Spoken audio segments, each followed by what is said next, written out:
తెలంగాణ మీదుగా 3 హైస్పీడ్ రైలు మార్గాలు ఇప్పటికే హైదరాబాద్ చెన్నై హైదరాబాద్ బెంగళూరుకు ప్రాథమిక అలైన్మెంట్లు సిద్ధం చేసిండ్రు. హైదరాబాద్ అమరావతిపై ప్రతిపాదనలు నేడు సీఎం సమీక్ష.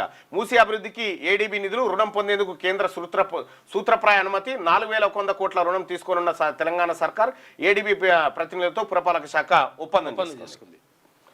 గ్రూప్ 1 పై అప్పీలుకు హైకోర్టు తీర్పుపై రివ్యూ పిటిషన్ దాఖలు చేయాలని టీజీపీఎస్సీ నిర్ణయం తీసుకుంది. 17 తారీఖు రోజు హోటల్ తాజ్ కృష్ణాలో సరికొత్తగా బీసీల రాజకీయ పార్టీ ఆవిర్భవించబోతా ఉంది. ప్రజలారా, మీ అందరికీ ఆహ్వానం.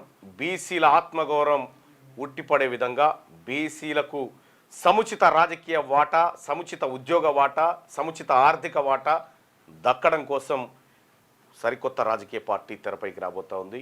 ఈ పార్టీకి తెలంగాణ రాష్ట్రంలో ఉన్నటువంటి 2.5 కోట్ల మంది బీసీ ప్రజల ఆశీర్వాదం ఉండబోతా ఉంటుంది. ఖచ్చితంగా తెలంగాణ రాష్ట్రంలో సరికొత్త రాజకీయ ప్రకంపనను మేము సృష్టించబోతా ఉన్నాం.